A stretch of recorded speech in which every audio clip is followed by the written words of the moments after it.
Hello everyone, good morning and very welcome to the Right Track channel. Bismillahirrahmanirrahim. Alhamdulillahi Rabbil Alameen. Wassalatu wassalam ala ashrafil anbiya wal mursaleen.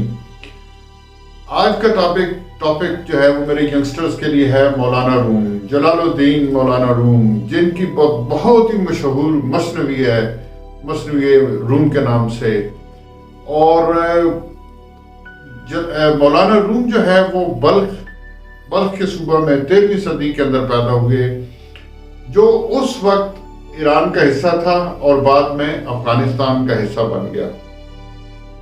आपकी मादरी ज़बान Persian थी। आपकी तमाम तसानीफ का तर्जुमा कमोबेश दुनिया की हर जुबान के अंदर हो चुका है। मौलाना रूम बेसिकली एक दरवेश मिनस इंसान थे और एक बेसिकली तसव्वुफ के जरिए अल्लाह को पहचान चुके थे।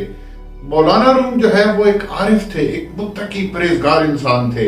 हजार स्टूडेंट्स उनके इल्म से मुस्तफीद हुए और स्पेशली जो उनकी philosophy of religion and philosophy of खुदी the cleansing process of the inner of the human being, जिसको कहते हैं कि अंदर से जो अपने आप को साफ करना है और अल्लाह तक आपने जाना है, ये देख के कि अपने आप से कीना, हसद, बुग़्ज़, पलीती, इन चीजों को जो है वो धो देना है और एक नेक रास्ते के ऊपर चढ़ के अल्लाह तक पहुंचना है। मौलाना रूम जो हैं उन्होंने छोटी छोटी हिकायात लिखी, जिनको आप टेल्स कहें, हिकायात कहें, कहानियां कहें, लेकिन इन छोटी छोटी हिकायात के अंदर आपने बहुत बड़ा इस्लामी दर्स जो है वो लोगों को दिया और हर हिकायत के एंड पे आपने लोगों को कोई ना कोई सबक सिखा के वहां से उठाया। आपके हजार शागिर्द थे। आपकी मुलाकात बाद में शाह शम्स तबरेज़ से हुई, जहां से मजीद जो आपका तसव्वुफ था, जो फलसफा था, उसने मजीद उसमें निखार आया और ये जो है वो बिल्कुल यानी मुरीद बन गए किनके, शाह शम्स तबरेज़ के। और अपने शेर के अंदर मौलाना रूम क्या फरमाते हैं, मौलवी हरगिज न शुद्ध मौलाए रूम, मौलवी हरगिज न शुद्ध मौलाए रूम, मौलवी हरगिज न शुद्ध मौलाए रूम, ता गुलामे शम्स तबरेज़ न शुद्ध, ता गुलामे शम्स तबरेज़ न शुद्ध। कि जो मौलाना रूम है वो एक मौलवी था, वो मौलवी से मौलाना रूम नहीं बन सका जब तक कि उसने शम्स तबरेज़ की गुलामी का शर्फ नहीं पाया। यानी एक सिर्फ सादा सा मौलवी था, लेकिन शम्स तबरेज़ जो है उसके साथ मिलके उससे फैज़याब होके फिर मौलवी से मौलाना रूम बने। आज मैं आपको उनकी चंद हिकायात सुनाऊंगा, छोटी छोटी कहानियां, जिससे आपको अंदाजा होगा कि वो छोटी सी बात में कितना बड़ा सबक दे देते हैं। पहली हिकायत आपको सुनाता हूँ कि हजरत सुलेमान चूंकि परिंदों की, चरिंदों की, तमाम जो है जानवरों की आवाजें सुनते थे, समझते थे, उनसे बातें करते थे।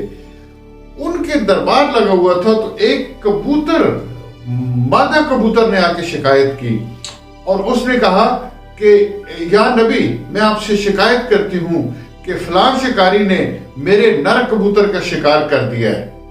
तो नबी अलैहिस्सलाम ने फरमाया कि इसमें शिकायत करने वाली क्या बात है, क्योंकि ये तो हलाल जानवर है, परिंदा है और ये शिकारी है, इसने शिकार करके उस परिंदे को खाना था, इसलिए इसने उसका शिकार किया।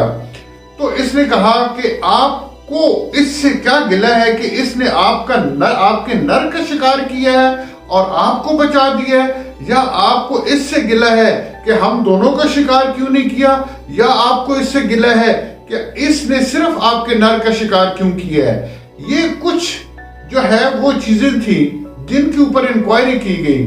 तो वो जो मादा कबूतर थी उसने कहा कि मुझे इन चीजों में से किसी से भी गिला नहीं है। इस पर मादा कबूतर बोली कि देखें या नबी, मुझे इसके ना तो हलाल होने पे शक है कि इसने शिकार किया, ना मुझे इसके शिकार पे शक है कि इसने शिकार किया, ना मुझे इस पे कोई ये शिकायत है कि इसने मेरे नर जो है वो कबूतर को जो है वो शिकार किया।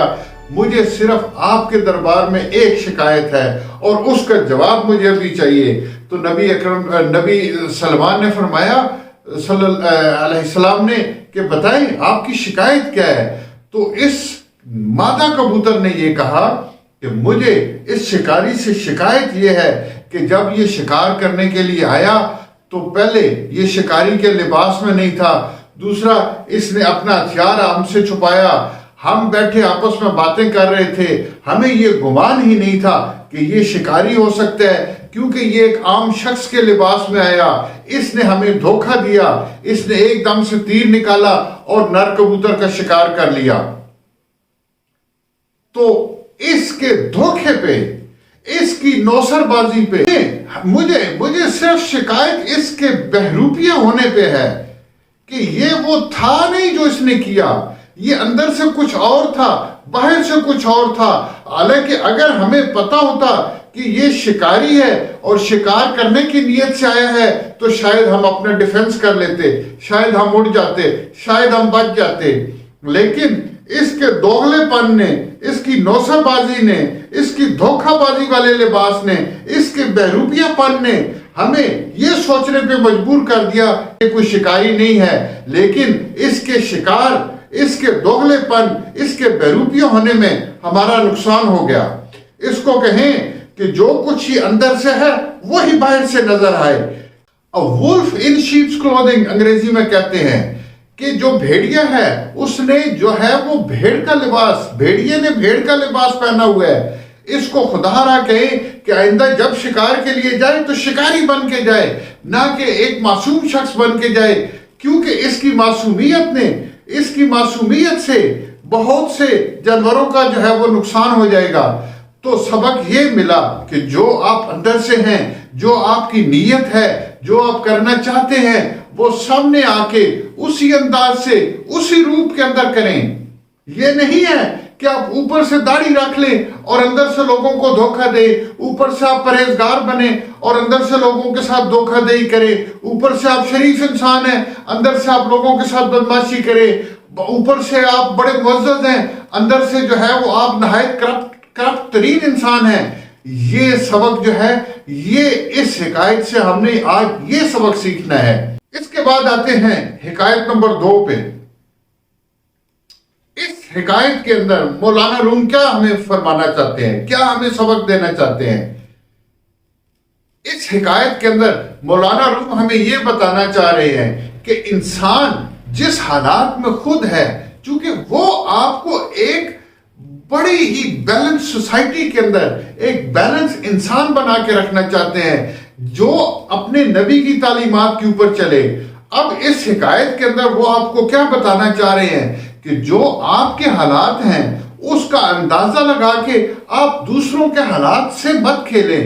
آپ فرماتے ہیں کہ ایک بازار کے اندر ایک عطر فروش کی، ایک پرفیوم کی دکان تھی اور وہ شخص بڑے قیمتی پرفیوم بیچتا تھا۔ ان پرفیوم کی اس دکان کے اوپر گاہکوں کا رش لگا رہتا تھا۔ اس نے وہاں پہ انٹرٹینمنٹ کے لیے ایک بڑا خوبصورت طوطا پال رکھا تھا جو کہ گفت و شنید کرتا، جو کہ کسٹمر کے ساتھ بات چیت کرتا، ان کو ہنساتا، کہکے لگاتا، اور اس سے کسٹمر جو ہے وہ ریپیٹڈلی اسی دکان میں آتے، دکان سے شاپنگ کرتے، اس طوطے سے بات چیت کرتے۔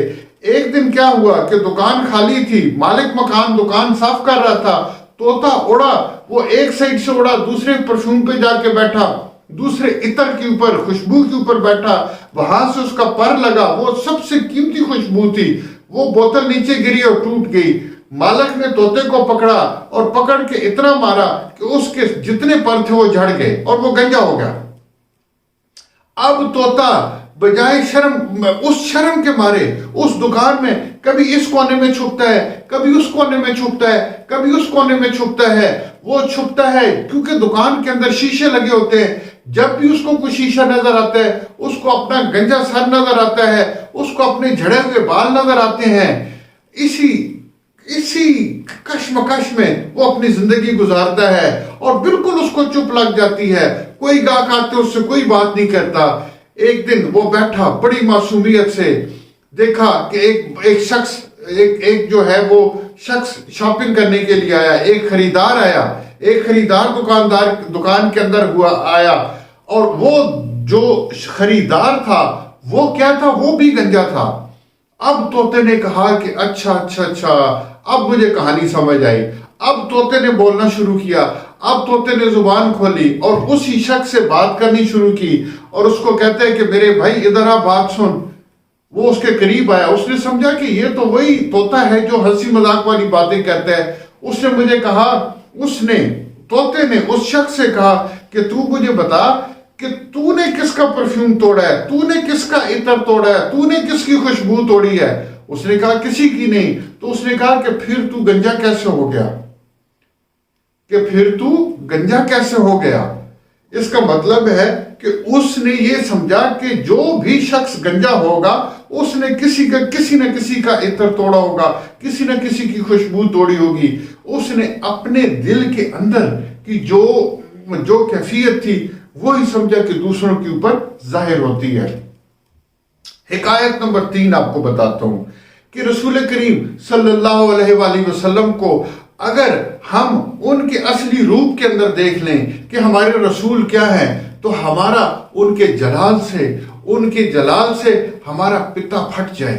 हमारा पिता हम इस काबिल ही नहीं है कि हम अपने रसूल करीम सल्लल्लाहु अलैहि वसल्लम को अपने नूरी हैसियत से देख सके। हमारी आंख के अंदर वो ताकत ही नहीं है। इस पे मौलाना रूम एक हिकायत लिखते हैं।